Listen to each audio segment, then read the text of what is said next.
السلام علیکم، امید ہے کہ آپ سب خیریت سے ہوں گے۔ اللہ تعالیٰ اپنی اسکیم میں مداخلت پسند نہیں کرتا، وہ اپنے ٹارگٹ تک بڑے لطیف اور غیر محسوس انداز سے پہنچتا ہے۔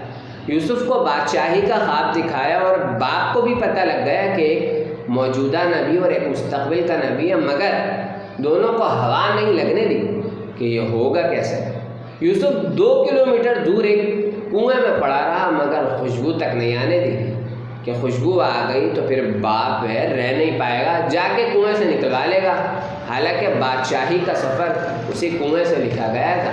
سمجھا دوں گا تو بھی اخلاقی طور پر بہتر نہیں ہوتا کہ ایک باپ اپنے بیٹے کو بادشاہ بنانے کے لیے اسے کنویں میں ڈال کر خود ایک درخت کے پیچھے چھپ چھپ کر یہ دیکھنے لگے کہ آیا قافلے والوں نے اٹھایا یا نہیں۔ اگر بھائیوں کو پتہ ہوتا نا کہ کنویں میں گرنا بادشاہ بننا ہے تو وہ ضرور یوسف کی مخالفت کرتے اور سب ایک دوسرے کی منتیں کر رہے ہوتے کہ مجھے دھکا دے دو۔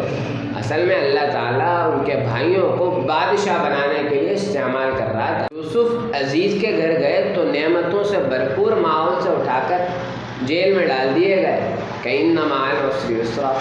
جیل میں ساتھیوں کو تعبیر بتائی اور بچ جانے والے ساتھیوں سے کہا کہ میرا کیس بادشاہ کے سامنے ذکر کرنا، مگر مناسب وقت تک یوسف کو جیل میں رکھنے کی اسکیم کے تحت اللہ تعالیٰ نے شیطان کے ذریعے اس سے بلا دیا۔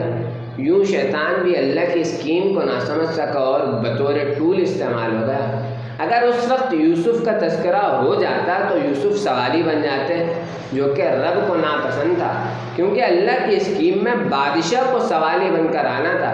یوں اللہ تعالیٰ نے بادشاہ کو خواب دکھایا اور وہ سوالی بن کر آ گیا۔ بادشاہ نے حضرت یوسف کو بلایا تو حضرت یوسف نے کہا کہ میں ناروں کے تحت نہیں آؤں گا جب تک عورتوں والے معاملے میں میری بے گناہی ثابت نہ ہو جائے۔ چنانچہ سب عورتوں کو جمع کیا گیا اور عورتوں نے ان کی پاک دامنی کا اعتراف کیا، اور وہ مدعی عورت نے بھی یہ اعتراف کرتے ہوئے کہا انا راودتہ عن نفسی فانہ لمن الصادقین۔ وہی قحط کا خواب جو بادشاہ کو یوسف کے دربار میں لایا، وہی قحط یوسف کے بھائیوں کو بھی ان کے دربار میں لے آیا اور دکھا دیا یہی وہ معصوم بچہ ہے جسے تمہارے حسد نے بادشاہ بنا دیا۔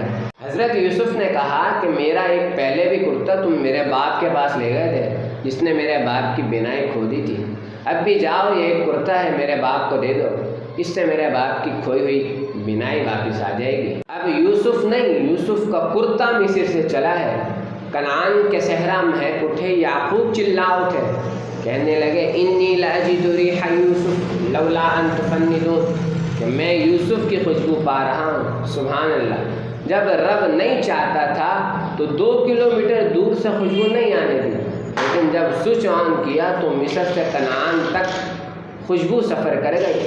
تبھی تو اللہ کا قرآن کہتا ہے واللہ غالب علی امرہ ولکن اکثر الناس لا یعلمون۔ اس لیے یاد رکھیں آپ کے عزیزوں کی چالیں اور حسد شاید آپ کے بارے میں خیر کی اسکیم کو ہی کامیاب بنانے میں کوئی خدائی چاہت، لہٰذا انہیں کرنے دیں جو وہ کرتے ہیں، بس اللہ سے خیر مانگیں۔